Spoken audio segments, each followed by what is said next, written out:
Hello, hello, hello. You guys, thank you for being here. Welcome to Magic Mondays. It is the very last Magic Mondays of November 2023. So we are coming down to the end of the year of 2023, which is just crazy to me how fast this year went and how many things that we were getting done, right? So it's just been a really busy year. So it's great. So today's topic of what I want to talk to you guys today about is I was asking my guides and my team when I was sitting on the beach, because as you guys know, hi Jesse.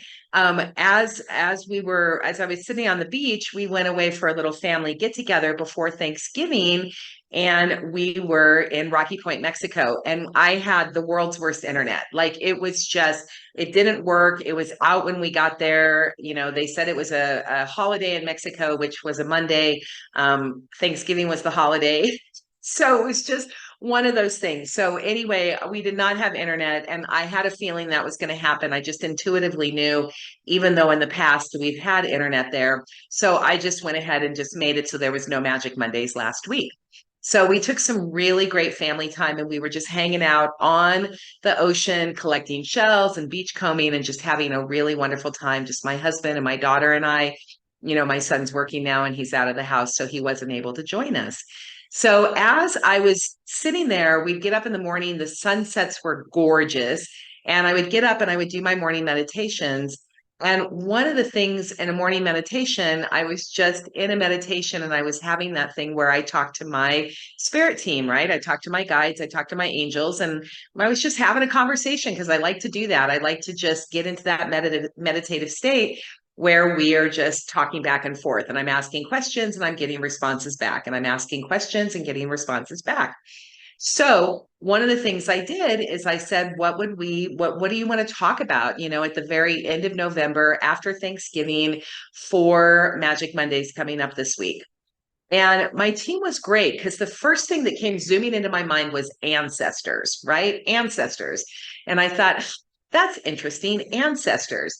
So, like I do often with my spirit team, I clarified. I'm like, do you mean like ancestors that are in the lineage of people's lineage of ancestors? So, like great, great, great grandparents, you know, aunts, uncles, cousins, like way back in the lineage?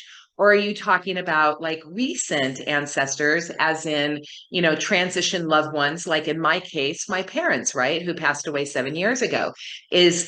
Are my parents ancestors, or are we talking ancestors with lineage, right? So they actually said we could talk about both, but the first thing that they wanted to talk about was ancestors. Okay. Okay. And I just realized, squirrel, let me go back. I didn't say who I was. So before I start this talk, I'm going to say, hello, everybody. Welcome to my Magic Mondays. My name is Jen Cushman. I am an empathic intuitive. I am an energy worker, and I am a master practitioner of NLP, MER, mental emotional release, and hypnotherapy. Okay, good. Okay, you guys got that out of the way. So, what I want to talk about is ancestors in terms of lineage. Now, you guys, I know that a lot of people that are in the consciousness community, they talk about calling in your ancestors, working with your ancestors. And in a lot of places in America, the US in particularly, it's just not something that is done quite as often. And if you are in indigenous cultures, so like, for example, if you have an Asian heritage, you are very familiar with the concept of ancestors. If you have a culture that is Mexican in culture, for example, when we are in Mexico, they call and they work with their ancestors all the time. They have the Day of the Dead that is really not about Halloween and is about ancestors and honoring your ancestors and your transitioned loved ones. In Hindu culture, you know, a lot of the native cultures, Native American in Arizona and other places, there is massive work that is being done with ancestors. In other religions, like the pagan and the Wiccan religions, there's a lot of work with ancestors as well. So it's not a foreign concept. It's just one that, unless you are culturally conditioned to remembering and working with your ancestors, it's just kind of an interesting topic and not something that most people do on a daily or weekly or monthly basis. Okay. myself included. So that was one of the reasons why we really want to talk about this, because remember, I teach what I need to learn and I teach what I need to remember as well. So I don't actually know a lot of my family history. My father doesn't know very much. He didn't pass a lot on to me. My mother's family, really, I know a little bit that goes back. Maybe I go back to my great grandmother, but I don't know much beyond that. And I haven't really ever done genealogy to really find out much about my lineage or my ancestral lineage, right? I do know that we're German. I do know that we're Pennsylvania Dutch. That's where we came through. I do know I have some French in my background, but that's about it. So ancestors is not something that is consciously in my brain. What is often in my brain and what I do a lot with is obviously, as you guys know, angels and guides, right? Because I work with my guides, I work with my spirit team and my angels all the time. Okay. Now, the reason why this is important is because when I went to go do the training in Huna, the energy, spiritual, higher consciousness training in Huna, which is the ancient Hawaiian shamanism, and it is ancient magic, ancient energy work, ancient ways of being and living that goes way back in the lineage that's applicable to modern times. And it is for how to use this information and how to use this energy for modern, 21st century life. This is really what I did training with. And my teachers now, my training in Huna, my Huna training goes back 28 lineage, right? 28 generations completely unbroken. So it's really cool that I get to tap into that long line of lineage now with my Huna studies and my Huna trainings, even though I myself don't have a very long personal knowledge of my ancestral line. And it used to be, so it was really, really interesting. So when I would go to do my readings, my energy work, my spiritual work, what would happen is I would always have Archangel Michael come on my left because he's my big dog. He's always with me. My guardian angels on my right. And then I have a male and a female, ancient wisdom, divine feminine, divine masculine, ancient guides that line up behind them on my back. And then I had a spirit team behind me that would kind of go like a half circle behind me. And I could feel them all behind me, right? That's what I could feel happening. Since I did the Huna training in March, I now feel them. And now I feel an entire line that goes behind me. And it stretches out way, way, way, way into the past, back 28 generations. And I feel this incredible line of ancestral power that lines up behind me. And it is such a cool, I can't even express it. Like there literally is not human terms to express the kinesthetics and the feels I have that when my team comes in to be of service, to channel, to help, to be of service, to work with my clients. So I now know what it feels like to have an ancestral lineage lining up. Okay. So here's what I want you to know. You can start working with your ancestral lineage, whether you know it or you don't know it. What happens is our unconscious minds, right? Also called our subconscious mind. Our unconscious mind is basically the mind that runs the body. It stores our memories. It works in symbols. It works in metaphors. It works in imagery, right? It's where our communications come, that is in dreams and symbols and other stuff. And it's how the higher self also communicates with us. The higher self, our soul self, our higher self comes in, it communicates with our unconscious mind, and then our unconscious mind comes up to communicate with our conscious mind, right? And that's what we're aware of. So our unconscious mind, the way it brings things from our higher self and our spirit team, right? Our guides, our angels, our ancestors, is it comes in through the higher self. It comes in from above. It goes into the unconscious mind, which of course is in the brain, but it feels to me like it's down lower. So I say it's our unconscious mind. And then it comes up to the surface. And then it doesn't speak in words. Typically, I hear words because I have to go into meditation and I've been doing this. But typically, unless you are really, really in tune with your unconscious mind, your higher self, your higher power, source energy, and all of your lineage that's with you, you're basically not having that communication going on.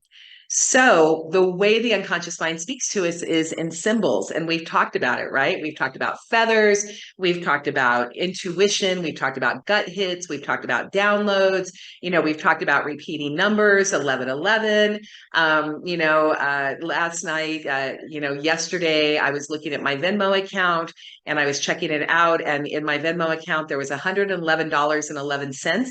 And I checked it at 5:55 p.m. So I got 555 and 1111 1111. So that is my team talking to me and telling me things when I have that. So that's repeated numbers. So that's how your team starts to talk to you. Okay. So in ancestors, here's something really cool. Like, let's say that that your uncle, let's call him Uncle Joe, right? So let's say that you have Uncle Joe, and you know that Uncle Joe in his life on life here, he was a lawyer. Okay. So he was really good with legal stuff. He was good with the law. He was a good communicator. He knew how to get in there when there was conflict and get things done.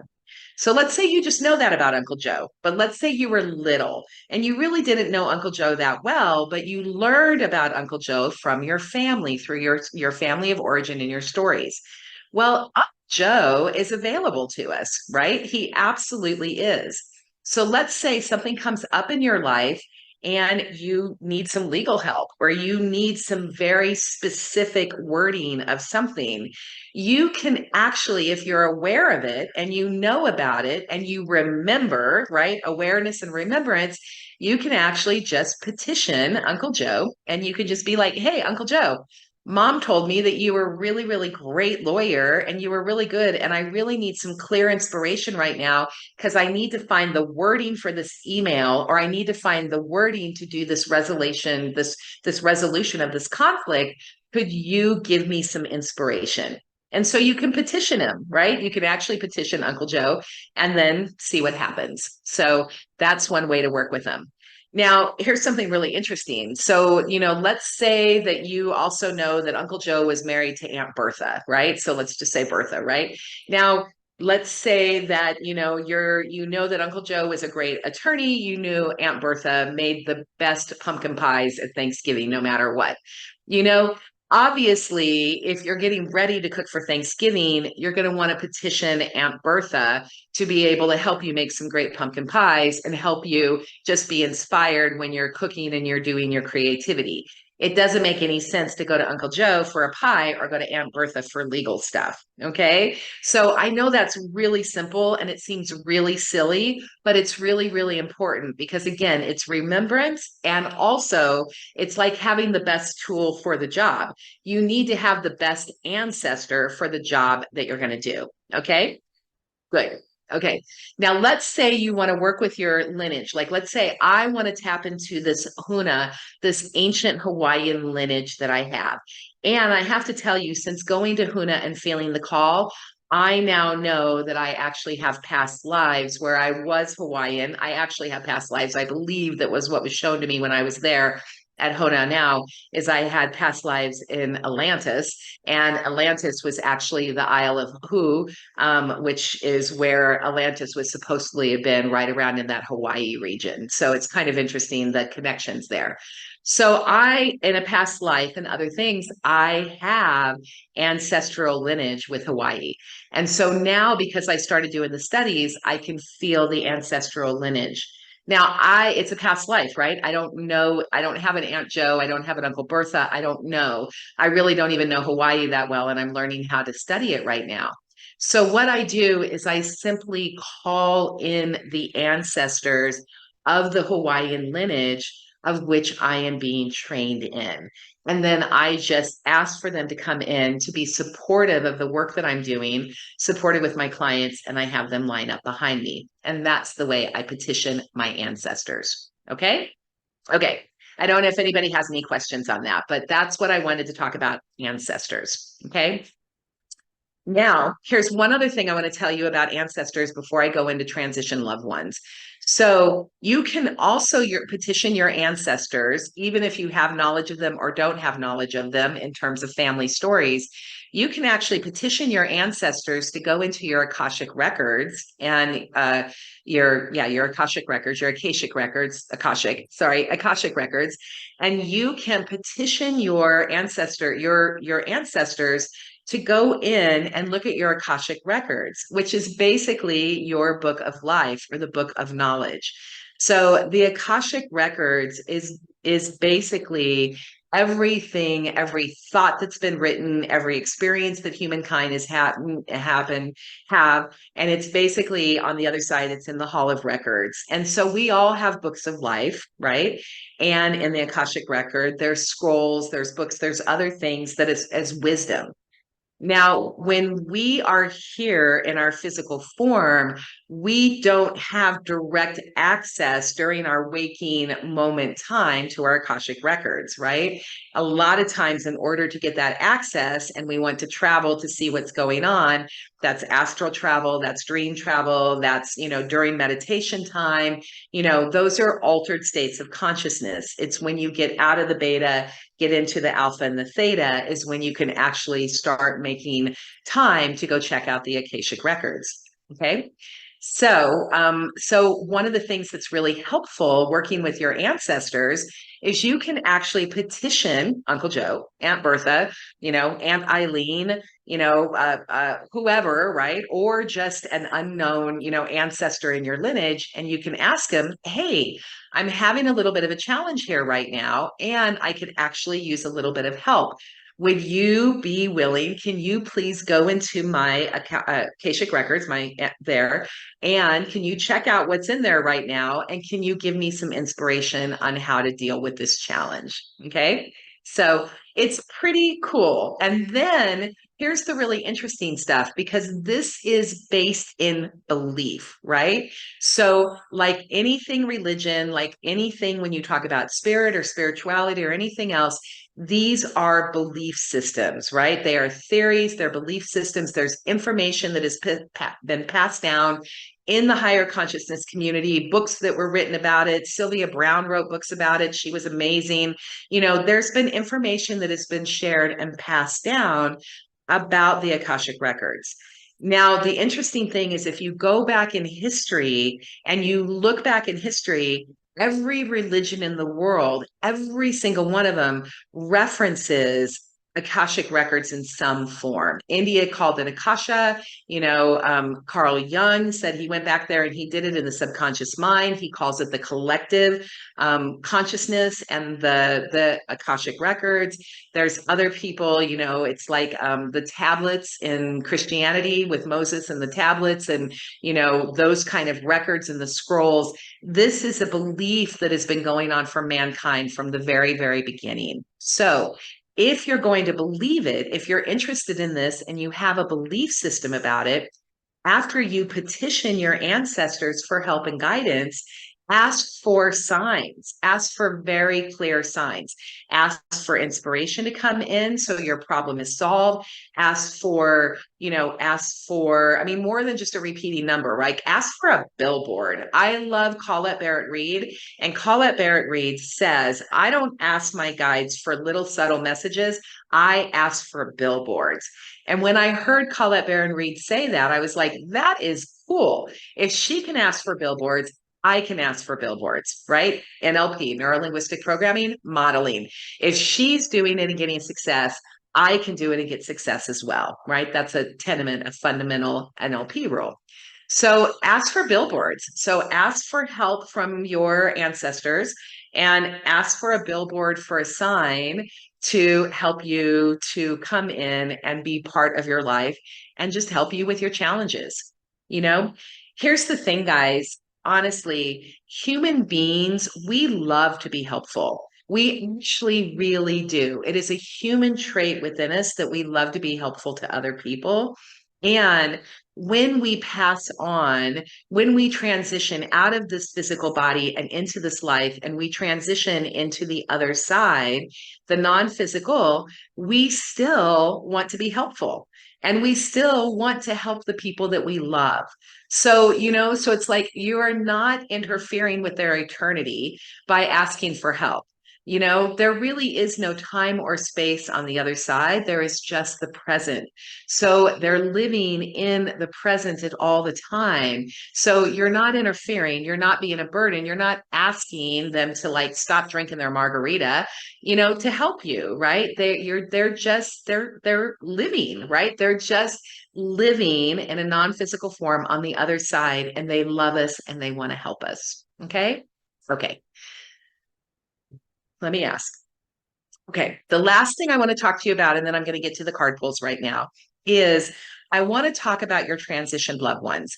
I was reading something the other day that I really loved. They called it graduating, which I thought was really interesting. Instead of dying or passing on, they actually were saying that, so and so graduated out of this life, which I thought was really cool because if you think about it, we incarnate to come here to learn lessons, to have our experiences, to see through the things that are in our Akashic records and to make them manifest. Our job is to create twice. Our job is to create what we want in our brains first, and then to bring it down into the physical and create it a second time. So that's our experiences. And that's why we incarnate to be here. We incarnate to be with other people and to love and to share and to live a purpose and, and to have jobs and families and all those kind of things. And so our Akashic records are a little hidden from us because we're not really supposed to know what our future is. We're supposed to create our future, right? We're supposed to live our future. And so that's why when I do my wheel readings every year, the predictive work, this is the only time a year I really do predictive work, because my team helps me, because fundamentally we can give you some heads up about what's coming so you can make course corrections if you want. And yet you are the creator of your own life. We are the creators of our own life. So our job is to create our life, to manifest our life. Okay. So our transition loved ones, for example, my mom and dad, my transition loved ones do want to be helpful. And so I will call on my mother and father when something's really coming up in my life and things that I knew in this lifetime that my mother was incredibly helpful with me, things about she knew me, she knew when I would have problems with self-esteem or I would start to doubt or I'd have imposter syndrome or I wouldn't be able to see my own greatness, I would talk to my mother and my mother had a way of just reassuring me and reframing me and getting me back into that place of confidence and sureness and ability to move forward. So if I have moments of doubt or if I have things, if I can remember, that's the key. If I can have the awareness and if I can remember to ask, then I will ask my mother to help me because she was so good with it when she was in her physical body here and she was great. So I will go and I'll ask mom. Now, I tend to forget. I'm going to be honest with you, and I'm just telling you, I tend to forget to ask mom and dad for things. So it's something that I want to have more awareness with. Okay. So just if you do it, if mom and dad are gone, if a partner's gone, if a brother's gone, a sister's gone, a cousin who is like a sister, again, they just want to be helpful. They want to be remembered. They want to be talked to. They want you to petition them and they want to be here for you. Okay. So that's the message today. Just know that, when I talked in October about the veil being thin, that, it's still thin this time of year. And remember, all of our people, right? Our people, our physical people who are here who we can love and touch, and our non-physical people, our ancestors, our transition loved ones, our spirit guides, our angels, they love us. And there is so much help available to us. We just have to remember to ask for help. And if you're the type of person who thinks that it's really hard for you to ask for help, all I'm going to tell you is, you know what, that's a limiting belief. And there's a little bit of work that needs to be done there because you are not supposed to do this all by yourself. And we are all walking each other home. Okay. So grab a hand, whether it's a physical hand or a non-physical hand, right? Grab a hand and help walk somebody else home or have them help walk you home. Okay. You do not have to struggle. You do not have to do it alone. There is help everywhere we turn. Okay. Okay. That's the talk for today. So I appreciate you guys being here. I'm going to read Carolee has a thing, and then I'm just going to pull a few cards today, and we'll see what happens. I'm going to do a universal card. I do need to get off of here. I have another Zoom meeting right at noon, so I've got to get off here a little bit early and prepare for it. So I'm not going to do a lot of card readings. It's going to be a little bit shorter today. But I did want to, I want to read Carolee's comment right now. She said, my husband has a 3-point deer who is watching my husband work on the farm. He could feel something was looking at him. He saw the deer and they locked eyes and the deer stood there. My husband said it looked just like the last deer his dad had hunted. Um, he felt the connection to his dad. He asked me, do you think my dad's watching me? Can that be possible? So, yeah, yeah. Actually, Carolee, it's really possible that that's the reason why your dad was wanting to was wanting to come in and actually have a message with your husband. Hang on, I got to check the Zoom right here. There we go. He was wanting to have that connection, let your husband know that he's right there with him, that he's never that far away. And so he found a moment, he found a way in non-physical form to create something that was going to cause an awareness in your husband for him to have that emotions and that feeling, and for him to have just the briefest moment to know that his dad, even though his dad has transitioned, that he's still with him and he loves him. Those are such special moments, and they are the way our ancestors and our transition loved ones talk to us. Okay. The thing is we need to be aware of it. We need to understand it. We need to be aware. We need to be looking out for it. And here's the thing. We need to believe that it's real and it's possible. Okay. Carolee and everybody else, you guys, the unseen realm for me is as real, if not more real, than the seen realm for me. I have the most interesting experiences with non-physical, with the unseen real realm of the things I do and the way I talk to people, and my own awareness and building my own intuition over the years, that I get signs all the time. So Carolee, that's such an awesome, awesome story about your husband. I love it. Okay. Okay. Great. So again, as always, if anybody has any questions, put them in the chat. If I don't get to them during the Magic Mondays, I will go back and look at them, and I promise I will answer your questions at some point. Okay. So I will. Okie doke. Ready? We are going to start with the card readings, the mini readings for the week. And I am using my Joyful deck, right? So you guys remember I've sold 3/4 of them, so they're almost gone. This is you guys, I get the reject one. I have to remake a new one. This was my first print pull. But this is my deck and I have it here. So what I'm going to do is I'm just going to go ahead. I'm going to shuffle my cards and I'm going to do the universal card pull for the week. And this is the message that my spirit team, my angels, my guides, today, the ancestors, the transition loved ones, this is the whole shebang.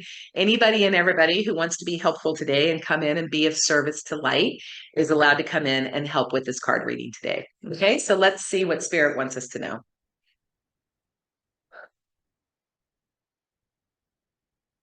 Oh, I got such a beautiful flood of love just in my heart chakra.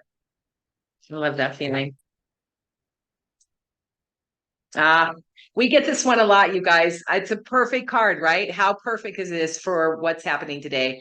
Be with those who help your being, right? So that is, this is the sister card to the sibling card to your Vibe Attracts Your Tribe. But this is different in that be with those. Your Vibe Attracts Your Tribe means that you are putting the energy out to bring the people back into you who are supportive of you. Be with those who help your being is a conscious choice for you to be with those people, spend time with the people who light you up, who support you, who talk beautifully to you, who won't allow you to have negative self-talk. You know what I mean? Your best friend that will not let you beat yourself up. The people that are loving and supporting, be with those who help your being. And what I heard the second when I did this is the ancestors were like, and don't forget us, right? Don't forget us. Be with us. Be with those who help your being, your ancestors, your people, your non-physical people are still with you. They still love you and they still want to be with you. So, don't just give them like a thought at Christmas time or a thought when you look at, you look at a family photo album, start seeing if you can start including them in your living, waking, daily, weekly life. See how, here's the challenge for you. How could your life change? In what ways could your awareness change and your life change if you started to invite the help of your ancestors and your transition loved ones into your life on a more regular basis? Okay. So that was the universal card pull for the week. So that's great.